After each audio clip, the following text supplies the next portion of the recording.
मागच्या वेळेला स्वानंदी आणि मी याने गरम मसाल्याची आमटी केली होती, त्या ब्लॉगला तुम्ही भरभरून प्रतिसाद दिलात। आता यावेळी तुमच्यासाठी फणसाचे वडे उपवासासाठी आपण करणार आहोत, तर फणस काढायला जाऊया।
फणस आहे, कच्चा आहे हा फणस। म्हणजे तुम्ही तळलेल्या गऱ्याचा व्हिडिओ मध्ये बघितला असेल, त्याच झाडाचा हा फणस काढलेला आहे आम्ही आता।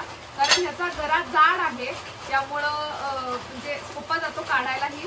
तर आता बाबा चारखंड काढतोय, त्यानंतर गरे काढणार, आटला काढून घेणार आणि मग ते गरे जे आहेत काढलेले ते आपल्याला वाफवायचे आहेत। तर मी आता हाताला खोबरेल तेल लावते आणि चालू करते काम।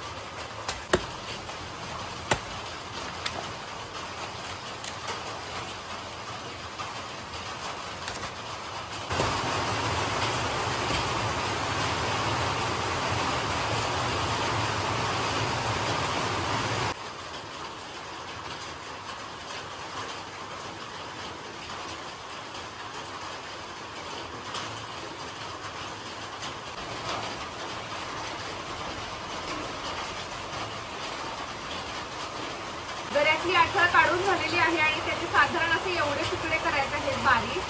भाजीसाठी आपण जसा फणस वाफवून घेतो त्याच्यापेक्षा थोडा जास्ती वाफवायचा आहे, शिजवायचा आहे, जे आता कुकरला लावणार आहे।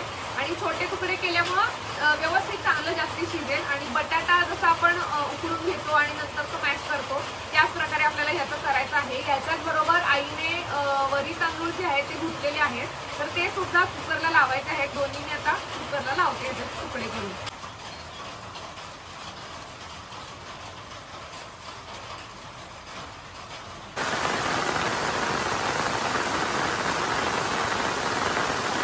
फणसाचे छोटे काप करून घेतलेले आहेत आणि हे वरी तांदूळ आहेत, हे धुतल्यानंतर हलके परतून घेतलेले आहेत। अर्धा वाटी आहेत हे, त्याच्यामध्ये साधारण दुप्पट पाणी घालायचं आहे आणि दोन्ही मी आता शिजवायला कुकरमध्ये ठेवणार आहे।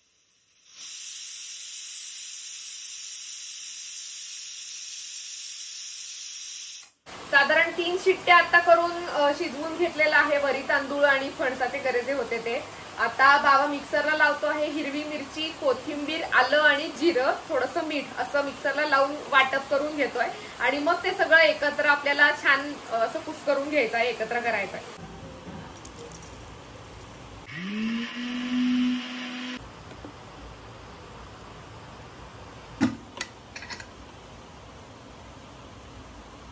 वाटप करून झालेला आहे आणि गरे सुद्धा शिजलेले आहेत। आता थोडेसे थंड झाले की मी या परातीमध्ये ते व्यवस्थित मॅश करून घेणार आणि जेवढे गरे आहेत त्याच्या प्रमाणामध्ये बाकी काय काय साहित्य घालायचं ते दाखवते तुम्हाला।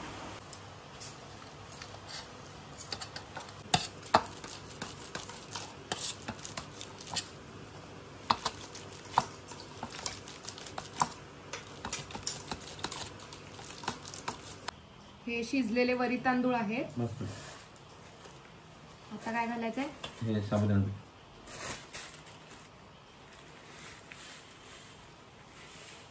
हे साबुदाण्याचं पीठ आहे।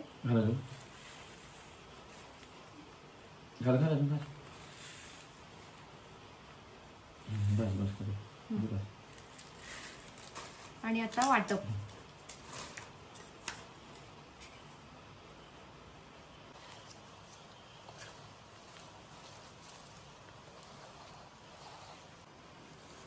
चवीनुसार मीठ घातलेलं आहे।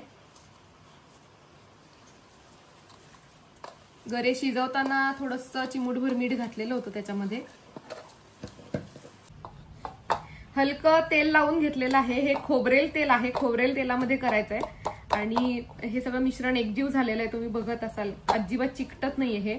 आता थोडंसं तेल लावून ह्याला एक 5 मिनिटं ठेवून देते थोडंसं मुरायला, आणि त्यानंतर मग ह्याचे वडे थापून तळायचे.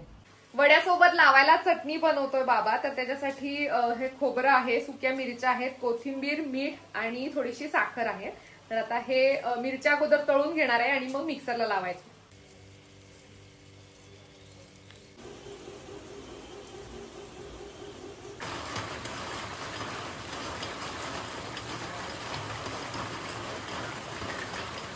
गोठ्यातली कामं आटपलेली आहेत आता, आणि पाऊस अजूनही चालू आहे. तर आता या पिठाचे मी केळीच्या पानावरती थोडंसं तेल आणि पाणी लावून वडे थापणार आहे, आणि मग बाबा वडे तळतोय, आणि त्यानंतर बाबाने केलेली चटणी आहे त्याच्यासोबत आम्ही वडे खाऊ मस्तपैकी.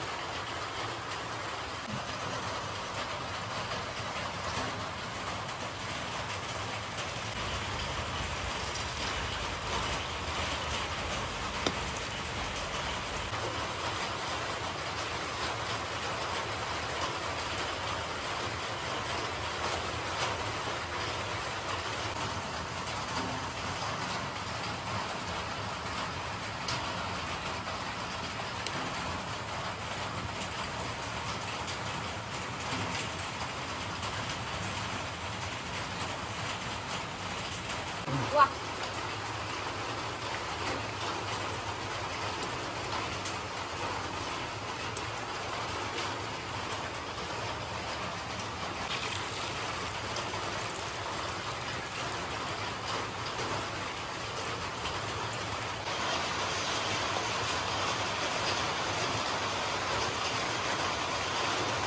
तो पण बरोबर झाला.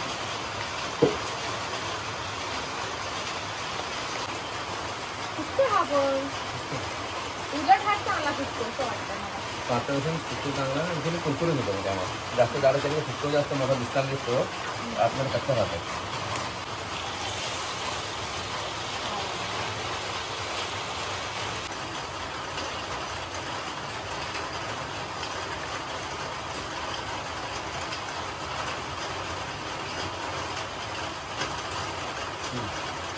वाव, एकच नंबर.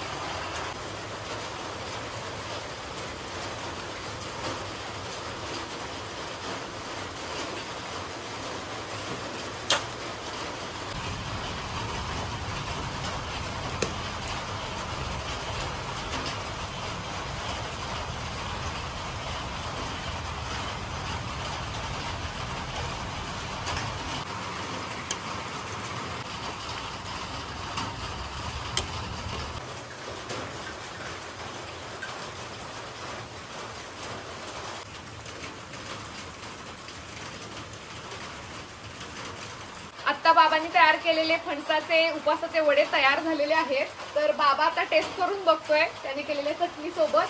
त्याने केल्याशिवाय आम्ही खाऊन नाही बघणार आहे, त्याचं खाऊन झाल्यावर आम्ही खाणार आहे. मस्त छान झालं, कुरकुरीत एकदम. वा, आता बाबाने टेस्ट करून झालेला आहे वडा कसा झालाय ते. आता आम्ही दोघी टेस्ट करून बघतो, आणि उपवास असो किंवा नसो ही रेसिपी नक्की ट्राय करा, आणि बाबांनी बनवलेली रेसिपी कशी वाटली ती कमेंट बॉक्स मध्ये नक्की सांगा. आता मी खाऊन बघतो.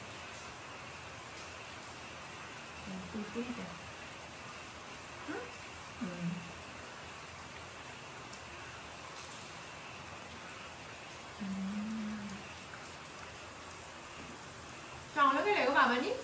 आता रोज त्यांनाच सांगायला दिली जेवण बनवायला.